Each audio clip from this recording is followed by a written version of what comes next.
Hello everyone, welcome to straight drag cricket channel. క్రికెట్లో ఎప్పటి నుంచో వస్తున్న one of the iconic tradition boxing day test. So ఈ వీడియోలో బాక్సింగ్ డే టెస్ట్కి ఆ నేమ్ ఎలా వచ్చింది, అలానే బాక్సింగ్ డే టెస్ట్ని ఎంసీజీ మెల్బోర్న్ క్రికెట్ గ్రౌండ్లోనే ఎందుకు కండక్ట్ చేస్తున్నారు, అసలు ఆస్ట్రేలియాకి ఈ బాక్సింగ్ డే టెస్ట్ ఎందుకు అట్లా ట్రెడిషన్గా మారిందనే విషయాల గురించి తెలుసుకుందాం. Let's get in to the video. ఈ బాక్సింగ్ డే అనేది జనరల్గా one type of the festival మాట. సో మనకి సేనా కంట్రీస్ అని పిలుచుకుంటాం కదా, England, Australia, south Africa, New Zealand. ఈ కంట్రీస్లో ఈ బాక్సింగ్ డేని ఒక ఫెస్టివల్ కింద సెలబ్రేట్ చేసుకుంటారు. అది ఎప్పుడంటే every year Christmas next day అంటే December 26ని ఆ కంట్రీలో ఉన్న రిచ్ పీపుల్ ఉంటారు కదా, రిచ్ పీపుల్ కానీ ఎంప్లాయీస్ కానీ వాళ్ళు పూర్ పీపుల్స్కి ఎవరైతే పేదవాళ్ళు ఉంటారో వాళ్ళకి ఒక బాక్స్లో గిఫ్ట్స్, స్వీట్స్, క్లాత్స్ అవన్నీ ప్యాక్ చేసి పేదవాళ్ళకి డిస్ట్రిబ్యూట్ చేస్తూ ఉంటారు అనమాట. అందుకని ఆ డేకి బాక్సింగ్ డే అనే నేమ్ వచ్చింది. సో ఈ బాక్సింగ్ డే రోజు ఈ 4 కంట్రీస్లో పబ్లిక్ హాలిడే. మనకి సంక్రాంతి అప్పుడు ట్రెడిషనల్ గేమ్స్, క్రికెట్ టోర్నమెంట్స్, కోల పందాలు, ఎడ్ల పందాలు, ఇంకా చాలా ట్రెడిషనల్ గేమ్స్ ఉంటాయి కదా. సో ఆ ఈవెంట్స్ కండక్ట్ చేస్తారు కదా. సేమ్ అలానే ఈ బాక్సింగ్ డే రోజు ఈ కంట్రీస్లో బిగ్ స్పోర్ట్స్ ఈవెంట్ కండక్ట్ చేసేవాళ్ళు. దానికి క్రౌడ్ కూడా అంత బిగ్ నెంబర్స్లో అటెండ్ అయ్యేవాళ్ళు. అలా 1950లో క్రికెట్ ఆస్ట్రేలియా ఒక టెస్ట్ మ్యాచ్ని ప్లాన్ చేసింది ఇంగ్లాండ్ అండ్ ఆస్ట్రేలియా మధ్య ఎంసీజీలో December 26ని. అప్పట్లోనే ఆ టెస్ట్ మ్యాచ్కి ఫస్ట్ డే రోజు 90,000 స్పెక్టేటర్స్ రావడం జరిగింది. సో దానితోటి ఆ టెస్ట్ మ్యాచ్కి మంచి పాపులారిటీ వచ్చింది. ఆ టెస్ట్ మ్యాచ్కి వచ్చిన పాపులారిటీ క్రేజ్ని చూసి cricket Australia every year December 26ని కంపల్సరీ ఒక టెస్ట్ మ్యాచ్ ఉండేటట్టు షెడ్యూల్ చేసేవారు. అలా December 26th బాక్సింగ్ డే రోజు స్టార్ట్ అవుతుంది కాబట్టి ఆ టెస్ట్ మ్యాచ్కి ఇంకా అప్పటి నుంచి కూడా బాక్సింగ్ డే టెస్ట్ మ్యాచ్ అని పిలువబడుతుంది. అప్పటి నుంచి కూడా క్రికెట్ ఆస్ట్రేలియాకి ఈ బాక్సింగ్ డే టెస్ట్ అనేది ఒక ట్రెడిషన్లా కంటిన్యూ అవుతూ వస్తుంది. సిరీస్ని బట్టి అపోనెంట్స్ అయితే చేంజ్ అవుతూ ఉంటారు, బట్ ఆస్ట్రేలియా అయితే కంపల్సరీ ఆడుతుంది. అలానే బాక్సింగ్ డే టెస్ట్ అంటే మనకి ఇంకోటి గుర్తుకొచ్చేది MCG Melbourne cricket ground, one of the largest cricket ground in the world. దగ్గరగా 1 lakh సీటింగ్ కెపాసిటీ ఉంటుంది ఆ గ్రౌండ్ లో. ఈ బాక్సింగ్ డే టెస్ట్ కూడా ఎంసీజీ క్రికెట్ గ్రౌండ్ లో కండక్ట్ చేయడం అనేది ఒక ట్రెడిషన్ గా వస్తుంది ఆస్ట్రేలియన్ క్రికెట్. ఎందుకంటే ఈ ఎంసీజీ క్రికెట్ గ్రౌండ్ ని వాళ్ళు హోమ్ ఆఫ్ క్రికెట్ కింద పిలుచుకుంటారు ఆస్ట్రేలియన్ టీము. సో అందుకని దీంట్లో కండక్ట్ చేయడం జరుగుతుంది.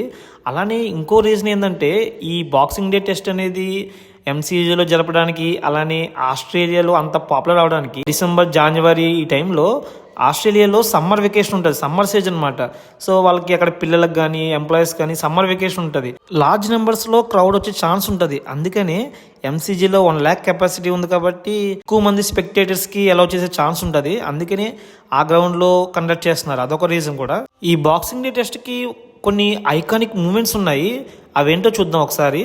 ఫస్ట్ ఇది 1981లో ఇండియా టెస్ట్ క్రికెట్ చరిత్రనే తిరగరాసిన రోజు అది.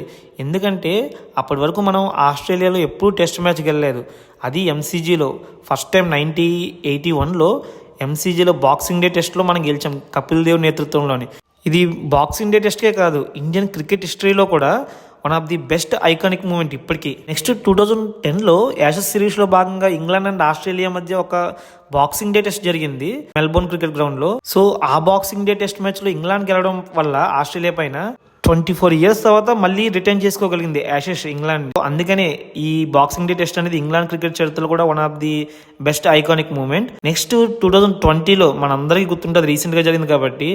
ఆ సిరీస్లో ఫస్ట్ టెస్ట్ మ్యాచ్లోనే అడిలైడ్లోని పింక్ బాల్ టెస్ట్ మ్యాచ్లో 36కే ఆల్అౌట్ అయిపోతాం. సో దానివల్ల మనకి సోషల్ మీడియాలో కానీ క్రికెట్ ఫ్యాన్స్లో కానీ చాలా నెగిటివ్ వచ్చేస్తుంది. అలాంటి సిచ్యువేషన్ నుండి 2-1తో సిరీస్ గెలిచామంటే దానికి ఫౌండేషన్ ఈ బాక్సింగ్ డే టెస్టే. ఎందుకంటే ఆ పింక్ బాల్ టెస్ట్ తర్వాత ఈ బాక్సింగ్ డే టెస్ట్, అప్పటికి కోహ్లీ కూడా అవైలబిలిటీగా లేడు ఆ టెస్ట్ మ్యాచ్కి. అలానే ఓన్లీ యంగ్ ప్లేయర్స్, మనం గిల్ కానీ మహమ్మద్ సిరాజ్, వాషింగ్టన్ సుందర్ అలాంటి యంగ్ ప్లేయర్స్తో వెళ్ళాం ఆ టెస్ట్ మ్యాచ్ కానీ ఆ సిరీస్కి కానీ. అలాంటి యంగ్ టీంతో మనం ఎంసీజీలో గెలవడం అంటే అంత ఆశాంశి కాదు. బట్ అలాంటి యంగ్ టీంని కెప్టెన్ అజింక్య రహానే ముందు నడిపించి ఆ బాక్సింగ్ డే టెస్ట్లో మనం గెలిపించాడు. సో అందుకనే ఈ టెస్ట్ మ్యాచ్ని ఇండియన్ క్రికెట్ హిస్టరీలో one of the greatest comeback అని పిలుస్తారు ఇప్పటికీ. ఒకసారి మనం ఆస్ట్రేలియా రికార్డ్ చూస్తే ఈ బాక్సింగ్ డే టెస్ట్లో 45 టెస్ట్ మ్యాచ్లు ఆడితే ఇప్పటి వరకు 30 మ్యాచెస్ గెలిచింది, 8 మ్యాచెస్ ఓడిపోయింది, 7 డ్రా చేసుకోగలిగింది. ఈ బాక్సింగ్ డే టెస్ట్ ట్రెడిషన్ని సౌత్ ఆఫ్రికా కూడా ఎప్పటి నుంచో ఫాలో అవుతూ వస్తుంది. బట్ ఎవ్రీ ఇయర్ అయితే జరగదు. ఈ బాక్సింగ్ డే టెస్ట్ని ఇంగ్లాండ్ వాళ్ళు ఎందుకు ఫాలో అవడం లేదంటే అక్కడ ఈ టైంలో వింటర్ సీజన్ ఫుల్ స్నోతో కవర్ అయి ఉంటుంది వాళ్ళ గ్రౌండ్స్ అన్ని. అక్కడ ఈ సీజన్లో అసలు క్రికెటే ఉండదు. అందుకనే మేబీ వాళ్ళు ఫాలో అవట్లేదు ఈ ట్రెడిషన్ని. సో ఈ ఇయర్ December 26th కూడా ఇంగ్లాండ్ అండ్ ఆస్ట్రేలియా మధ్య యాషెస్ సిరీస్లో భాగంగా 4th టెస్ట్ జరగబోతుంది బాక్సింగ్ డే టెస్ట్గా. సో ఇప్పటికే 0-3తో ఇంగ్లాండ్ యాషెస్ సిరీస్ని కోల్పోయింది. సో దానివల్ల సోషల్ మీడియాలో పెద్ద చర్చే జరుగుతుంది, the downfall of England cricket అని, ఇంకా ఏవేవో. అట్లీస్ట్ ఈ మ్యాచ్లో అన్నా గెలిస్తే వాళ్ళకి కొంచెమైనా పరుగు దక్కుతుందేమో అని చూడాలి. ఇప్పుడున్న ఆస్ట్రేలియన్ ఫామ్ చూస్తే వాళ్ళ మీద గెలవడం, అది ఎంసీజీలో గెలవడం అనేది చాలా అసాధ్యమని చెప్పాలి ఇంగ్లాండ్ క్రికెట్కి. బట్ చెప్పలేం, ఎందుకంటే 2025లో చాలా మెరాకిల్స్ జరుగుతున్నాయి. ఆర్సీబీ ఐపీఎల్ కప్ విన్ అవ్వడం, అలానే Indian women's world cup win అవ్వడం లాంటి మెరాకిల్స్ జరిగాయి. సో చూద్దాం ఇంగ్లాండ్ ఈ బాక్సింగ్ డే టెస్ట్ మ్యాచ్లో ఆస్ట్రేలియా మీద గెలిచి ఏమైనా హిస్టరీ క్రియేట్ చేస్తుందా లేదనేది మీరేమనుకుంటున్నారో కామెంట్ చేయండి. సో ఇది ఈ వీడియో కనుక మీకు నచ్చితే లైక్ కొట్టండి, షేర్ చేయండి. అలానే మరిన్ని ఇలాంటి వీడియోల కోసం నా ఛానల్ని సబ్స్క్రైబ్ చేసుకోండి.